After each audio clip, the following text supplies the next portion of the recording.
அதான் நான் இங்க கிளம்பி வந்துட்டேன்.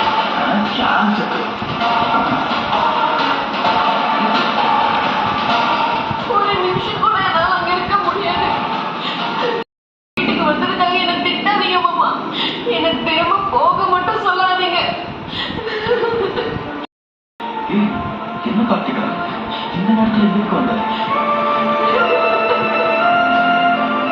என்னால முடியல மாமா. உங்களை மனசுல வச்சுட்டு வேற ஒருத்தரை கல்யாணம் பண்ணிக்க முடியல.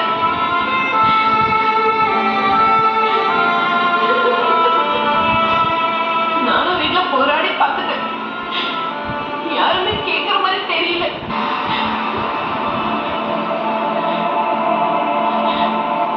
என் அம்மா நான் சொல்றத ஒரு விஷயமாவே எடுத்துக்க மாட்டேங்குது. நானும் எவ்வளவோ முயற்சி பண்ணி பார்த்துட்டேன். ஆனா என்னால அவங்க சொல்ற மாதிரி இருக்க முடியல மாமா. அதான் நான் கிளம்பி இங்க வந்துட்டேன்.